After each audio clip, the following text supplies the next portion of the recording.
எல்லோருக்கும் வணக்கம். எல்லாம் வல்ல இறைவனுக்கு நன்றி. நான் உங்கள் ஜோதிட ஞானி ஏஎல் சூர்யா.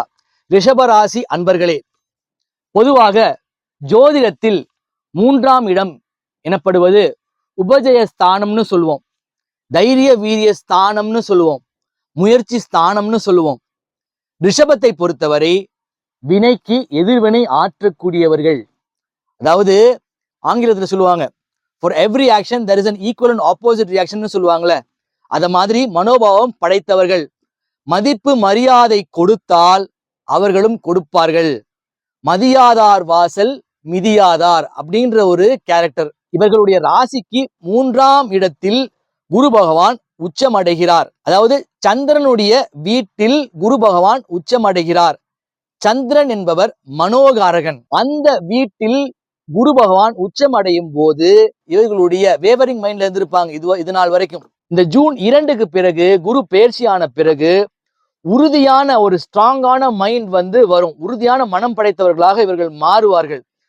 அதே மாதிரி ரொம்ப ஸ்ட்ரெஸ்டா இருக்கிறவங்க எல்லாம் அந்த ஸ்ட்ரெஸ்ல இருந்து ரிலீவ் ஆயிடுவீங்க. இவர்களுக்கு பாத்தீங்கன்னா குரு 5ஆம் பார்வையாக 7ஆம் இடத்தை பார்க்கிறார். ஜோதிடத்தில் 7ஆம் இடத்தை கலஸ்திரஸ்தானம்னு சொல்லுவோம். உங்களுடைய ராசிக்கு 11ஆம் இடத்தில் லாபஸ்தானத்தில் சனி உட்கார்ந்திருப்பது சிறப்பு.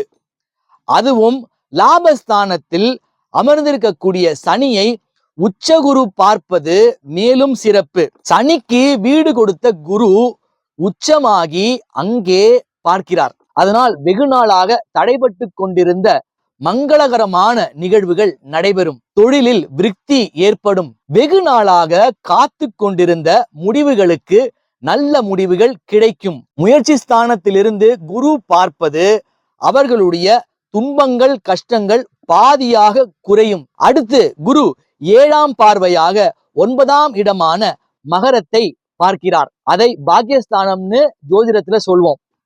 அதனால அந்த இடத்தில் பார்ப்பதால் நல்ல சூட்சமமான விஷயங்களை கொடுப்பதற்கு குரு தயாராக இருப்பார். முக்கியமாக பூர்வீக சொத்துக்கள், தந்தை வழி சொத்துக்கள் மூலம் அனுகூலம் உண்டு. வெகு நாளாக அந்த சொத்துக்களின் மீது உள்ள வழக்குகள் முடிவுக்கு வரும். அதே போல வயதானவர்கள் பாத்தீங்கன்னா தெய்வ தரிசனங்களுக்கு யாத்திரைகள் செல்வார்கள். கோயில் பணி, கோயில் புனரமைப்பது, கோயில் கட்டுவது போன்ற பணிகளை ஜூன் 2க்கு மேல சுப மங்களகரமான நிகழ்வுகள் அவர்கள் வாழ்க்கையில், ரிஷபராசிக்காரர்கள் வாழ்க்கையில் நடைபெறும். ஒரு இடத்துல வேலை செய்யறேன், எனக்கு வேலைக்கான அங்கீகாரமே எனக்கு கிடைக்கல, என்ன எல்லாருமே அமுக்குறாங்க, அது போன்று புலம்பிக் கொண்டிருப்பவர்களுக்கு பாத்தீங்கன்னா நீங்க லைம்லைட்டுக்கு வருவீங்க. அரசியல்வாதிகளுக்கு வெற்றி வாய்ப்பை, பதவிகளை கொடுக்கக்கூடிய நல்ல ஒரு ஆண்டாக குரு பெயர்ச்சிக்கு பிறகு இருக்கும்.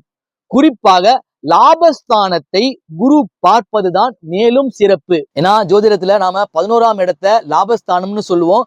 ரிஷப ராசிக்காரர்களுக்கு பாத்தீங்கன்னா 11ஆம் இடம் மீன ராசியாக வருது. உச்சமாக இருக்கக்கூடிய குரு 9ஆம் பார்வையாக லாபஸ்தானத்தை பார்ப்பதால் அவர்களுக்கு தொழிலில் விருத்தி, தடை அனைத்தும் விலகும். மிக முக்கியமாக இவர்கள் என்ன செய்யலாம் பாத்தீங்கன்னா, பழனி முருகனை சென்று விஸ்வரூப தரிசனம் பார்ப்பது இவர்கள் வாழ்வில் மேலும் சிறப்பை ஏற்படுத்தும். முடிந்தவர்களுக்கு தான தர்மம் செய்து வாருங்கள், அது மேலும் உங்கள் வாழ்வில் சிறப்பை ஏற்படுத்தும். இது பொதுவான ஒரு பலன். உங்களுடைய ஜாதகத்தை வைத்து உங்களுடைய தசாபுத்தி என்ன தசை நடக்குது அதை வைத்து தான் எக்ஸாக்டா ப்ரெடிக்ட் பண்ண முடியும்.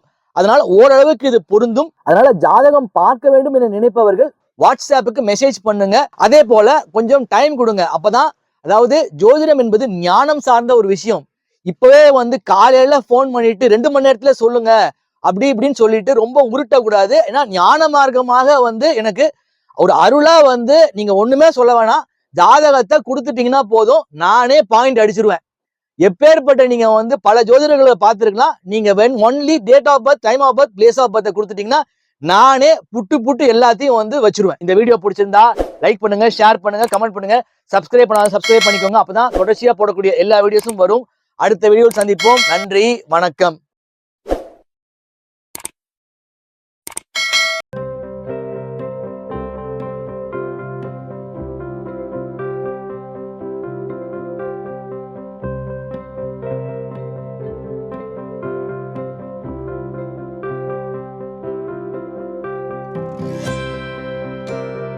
இதை போன்று மேலும் பல அபரிமிதங்களுடன் உங்களுக்கு ஆற்றலாகவும் நம்பிக்கை ஒளியாகவும் ஏஎல் சூர்யா இந்த பதிவு உங்களுக்கு பிடித்திருக்கும் பட்சத்தில் இதனை உங்கள் நண்பர்களுக்கும் நல் உறவுகளுக்கும் பகிர்ந்து அவர்கள் வாழ்வை ஒளிரச் செய்து பிரபஞ்சத்தின் ஆசீர்வாதங்களை அபரிமிதங்களாக